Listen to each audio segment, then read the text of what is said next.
right, welcome back to our series. In the last series we talked about snowboards.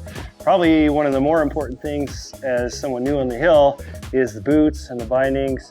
They work in conjunction with the snowboard. So when we're looking at snowboard boots, again, a lot of different options out there. Just like the snowboards, you have a traditional lacing system like this one. You got to do all the work. You got to tie this thing up on your own. You get these more of a boa system here. If you listen closely, you can hear that self-tightening. Again, at this stage of snowboarding, you're not really looking for anything that has a lot of performance. You're just looking at something that fits well and that's comfortable on your feet. You know, makes your toes smile a little bit. It's usually when I go into a store and I pick up a boot for the first time, I just give it a couple bends to see actually how tough it is to flex the boot. As someone who's newer to snowboarding, you want to make sure that you can move in this thing. You don't want it to be so stiff that it's really hard for your non-snowboarding muscled legs to push this board over. You want something that's a little more forgiving, a little soft. You can see here, this boot is a little bit softer to bend. This one might be a better choice for somebody who's newer to the sport. One of the more common questions people ask is, do I go in half size up or down? A lot of people prefer to go a little bit up so they can fit a thicker sock in there if they're gonna get cold feet. For me, personally, I usually go a size down from my regular shoe size, just because I know after putting so many hours in these things that they will start to stretch out for me and they'll fit just perfect. Some of the other questions we get is, should I put my hairdryer in there and heat this thing up?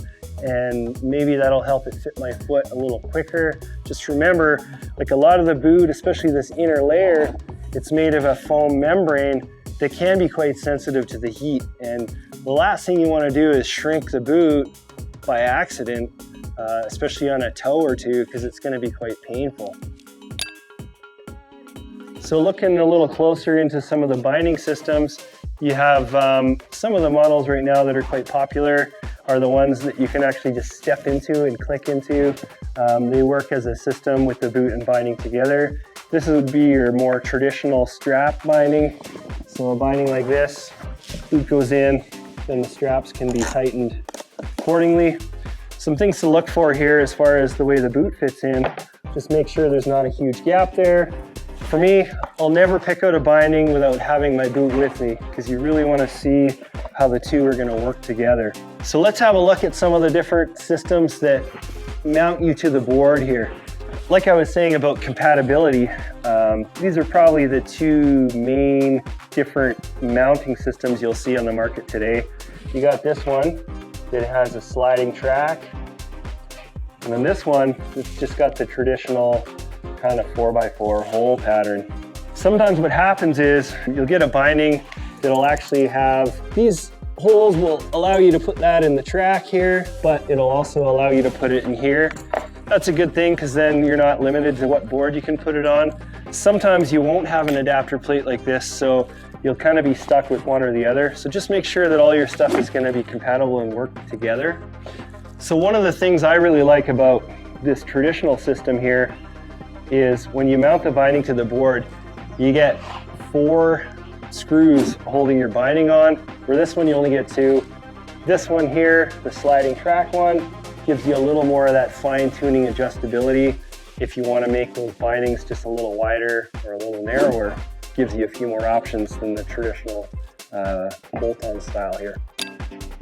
So I never set up a snowboard without one of these, tape measure. I think it's a really important tool. You gotta figure out how wide you want them. So like I said, always try and make sure that you're in a comfortable position on the board. You're not too wonky or anything like that. So if you're really unsure, just spend some time standing in your board. Sometimes you'll notice, like, if your legs start getting tired, things like that, kind of know exactly how wide I like my bindings.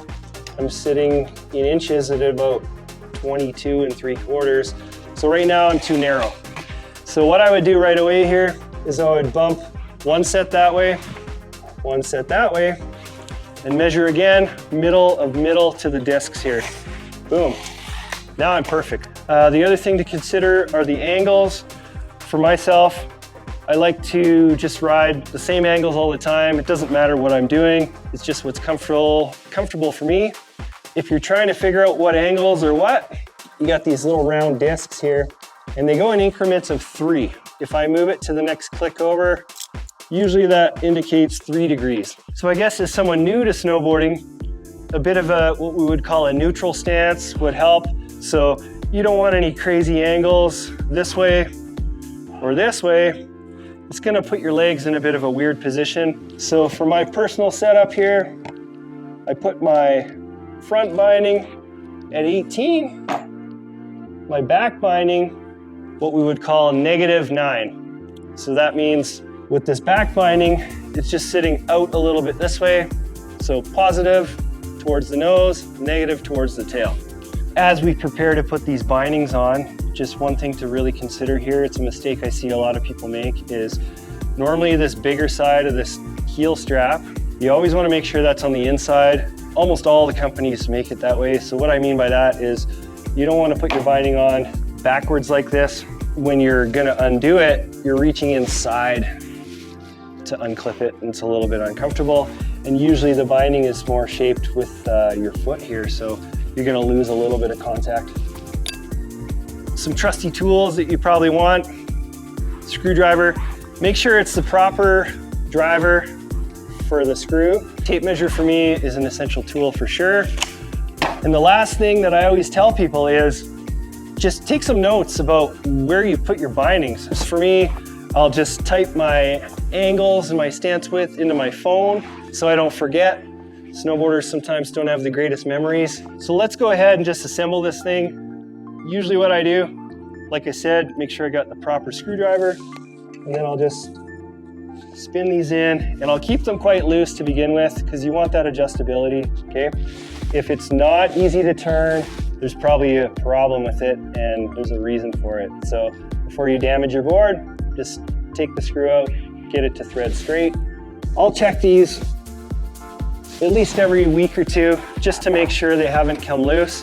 Sometimes with these hardware, like I said, the vibration, but also if you have your board out in the cold and then you bring it back inside and it's warm and then you go back out in the cold, it can actually start to work these things loose a little bit as well. Then you got these final cover plates. They just kind of protect the rest of the binding from getting a bunch of snow in there. And these guys I usually don't do too tight because they can be a little bit brittle. The other thing you can explore a little bit if you want is what we call the forward lean. So it's just this block in the back of the board. Some people do find it helps with this heel side motion. They can really push into the binding, and you can see right away how the board tips right up there.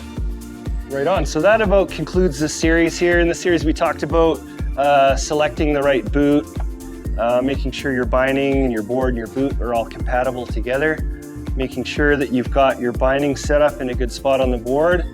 And again, like I said, once you find this sweet spot on the board that you really like, just make sure you take note of it, so if you ever do take the bindings off, you know exactly where they were. Thanks for tuning in to our series, making sure that we select the proper boots, bindings, boards, making sure everything works together. Make sure you recommend these videos to your friends. If they have any questions, tell them to reach out in the comments. Make sure you subscribe or like, whatever you gotta do. Stay tuned for our next video.